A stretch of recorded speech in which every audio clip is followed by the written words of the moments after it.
अगर आप भी इन तीनों ब्रांड्स का मिल्क कंज्यूम कर रहे हैं तो सावधान हो जाइए, क्योंकि अभी हाल ही में हुई एक सीक्रेट लैब टेस्टिंग में ये तीनों ब्रांड्स का मिल्क हानिकारक साबित हुआ है। सोचकर देखिए कि क्या होगा अगर जिस मिल्क को आप डेली कंज्यूम कर रहे हैं वही लैब टेस्टिंग में फेल हो जाए और जब उसकी सीक्रेट टेस्टिंग हो तो उसमें कॉलीफॉर्म जैसे बैक्टीरिया नॉर्मल अमाउंट से भी बहुत ज़्यादा अमाउंट में पाया जाए। जी हाँ, कॉलीफॉर्म बैक्टीरिया वही है जो ह्यूमन वेस्ट में पाया जाता है।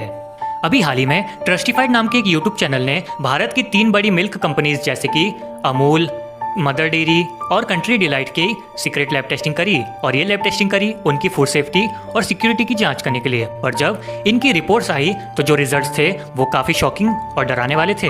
उन्होंने इन तीनों ब्रांड्स के मिल्क की माइक्रोबियल टेस्टिंग कराई, जिससे हमें ये पता चलता है कि हम इस मिल्क को कंज्यूम कर सकते हैं या नहीं। और जब उन्होंने सबसे पहले टेस्टिंग करी अमूल के ताज़ा और गोल्ड पैकेट की करी, पर जो उनके रिजल्ट थे उनमें कॉलीफॉर्म बैक्टीरिया लिमिटेड अमाउंट यानी कि जो फसाई लिमिट है उससे भी कई ज़्यादा अमाउंट में पाए गए। उसके बाद जब उन्होंने मदर डेयरी और कंट्री डिलाइट की रिपोर्ट देखी तो उसमें टोटल प्लेट काउंट बहुत ज़्यादा मात्रा में पाया गया। मगर अच्छी बात यह है कि अमूल के टेट्रा पैक की जब रिपोर्ट्स आई तो वो पूरी तरह से सेफ साबित हुआ।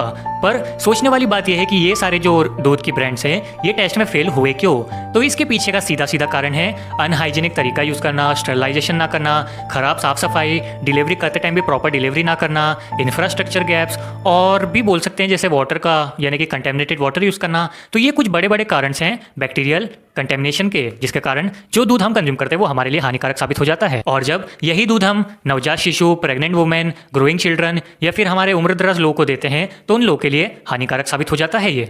पर अब सवाल ये उठता है कि हम लोग इससे बचे कैसे? क्या हम लोग कुछ नहीं कर सकते? तो इसका जवाब है नहीं, मेरे पास इसका एक उपाय है और वो ये है कि आप लोग जो पाउच वाली थैलियाँ जो आती है ना उन्हें ना कंज्यूम करके टेट्रा पैक्स को कंज्यूम करें, क्योंकि जो टेट्रा पैक में जो मिल्क आता है वो प्रॉपर फैक्ट्रीज में अच्छे से पैक किया जाता है सारे रूल्स एंड रेगुलेशंस को फॉलो करते हुए।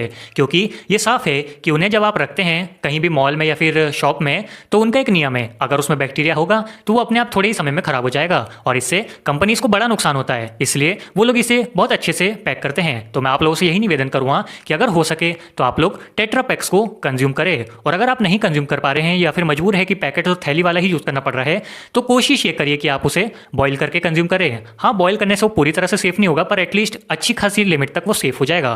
तो मैं आपसे यही कहूँगा कि पैकेट्स वाले थैली को भी कंज्यूम करें तो सावधान रहे।